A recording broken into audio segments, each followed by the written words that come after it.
wheels.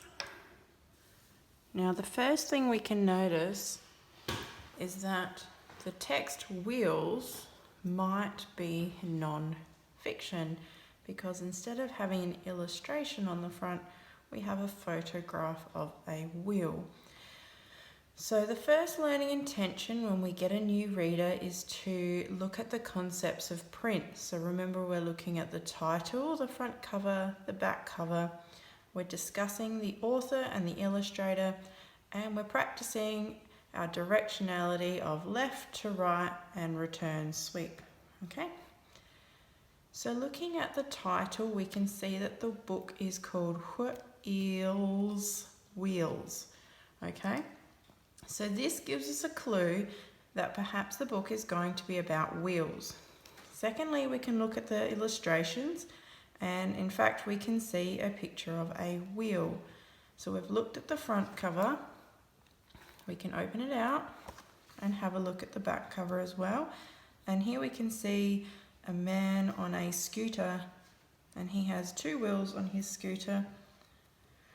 So this gives us a clue that perhaps there's going to be something to do with a scooter in our text today. Now, the author is Jill Eggleton, and they haven't put the illustrator's name on the front of the book, and we might find out why once we start reading. Okay, so first thing we're going to do is make a prediction. What do we think the book is going to be about? We've decided that it's going to be about wheels. Okay, that's the exciting thing about a non-fiction text, is that it's not a story, it's telling us some information. So usually the text is going to be displayed in the illustrations on the front cover, and the title will also give us a very big clue. So now we're going to move on to looking for some high frequency words. Now today we're actually going to look for high frequency words, and we're also going to look for new words. So we call them tricky words. And the reason they're called tricky words is because these are words that you cannot sound out. These are words that we need to practice recognizing visually, so looking at the words over and over and over again until our brain remembers what they look like. We're also going to look for new words. Okay, these might be context words, so words that we need to know to be able to understand the text, or they might just be words that you might not have seen before. Okay, so let's have a look for some high frequency words. So wheels.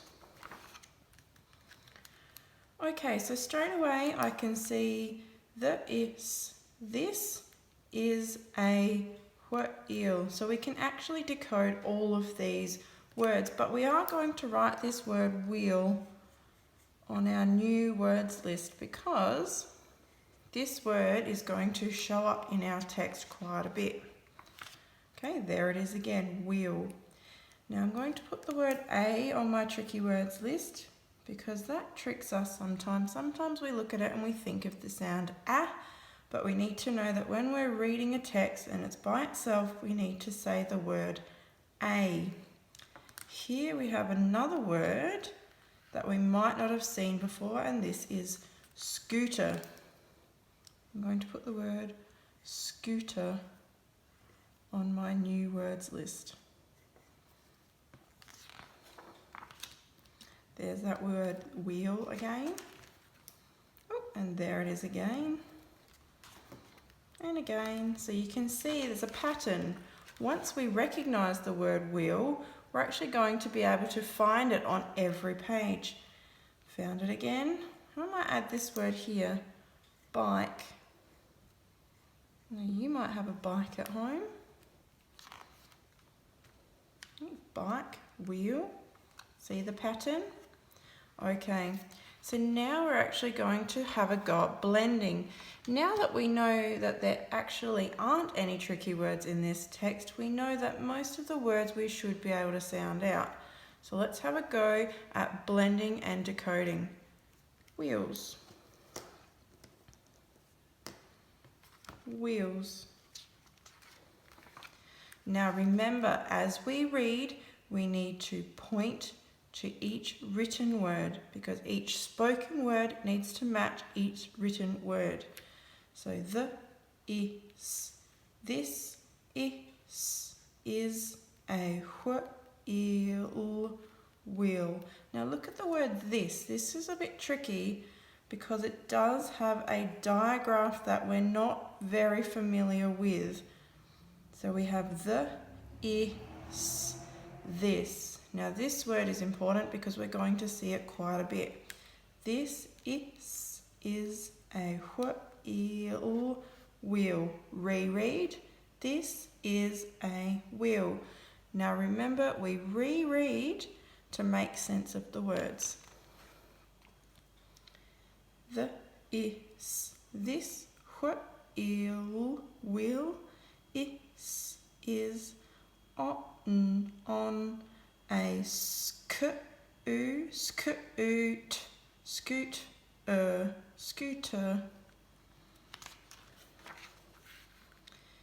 The is, this is a wheel. This is a wheel. The is, this wheel is on a bus. This wheel is on a bus. The is, this is a wheel. This is a wheel. The is, this wheel is on a bike. The is, this wheel is on a bike. Now let's look at this word bike because it has a split digraph. We have the but then the I sound are made from the I and the E, which have been split up by the K. So we don't say bicky, we say bike. So that one's a bit tricky, needs the long I sound. And the last page is just the index. Okay, so now we're going back to the beginning and we're going to have a go at practicing reading fluently. Now, fluency means to read without pausing, read with expression, and read with the correct pace, wheels. Now, pace means that I don't talk really slowly. I need to talk at the right pace. Expression means I don't talk like a robot. I try and read fluently and I make my voice go up and down depending on the sentence. So let's read fluently. This is a wheel. Your turn. Fantastic. This wheel is on a scooter. Fantastic. This is a wheel. Well done. This wheel is on a bus. Excellent work. Keep going. This is a wheel. This wheel is on a bike. This wheel is on a bike. Well done, guys. Okay, now there's a new one that a new learning intention that I would like to introduce this week, and that is to look at some comprehension.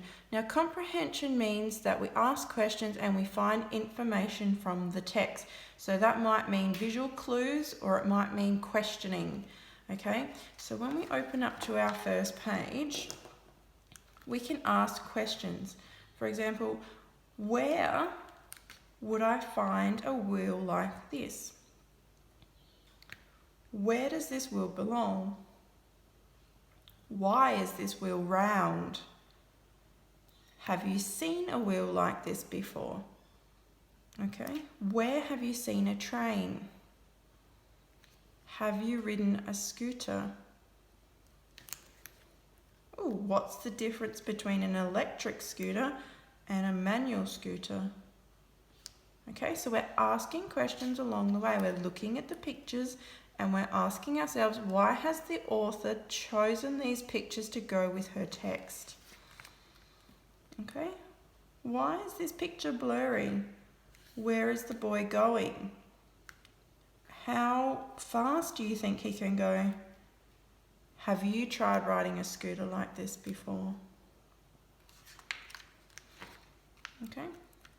Which vehicle does this wheel belong to? Correct, it's the bus. Could we use tyres on a scooter? Why or why not? Could we use a wheel like this on a tractor? No, we couldn't. Why does a tractor have large wheels? Okay, so these are the sorts of questions we need to be asking ourselves. Ooh, where is this bus going? Why does the bus need big wheels? How many wheels does a bus have? How many wheels does a car have? Okay. Where does this wheel belong? Why does it have spokes? Why do we use rubber to make wheels? Okay. And here's that little boy again. Why is he riding a red bike? Why does he need to wear a helmet? What do you think would happen if he didn't wear his helmet? Okay, great job. See what other questions you can come up with. Ask Mummy and Daddy some questions. Perhaps get them to ask you some questions. Happy reading.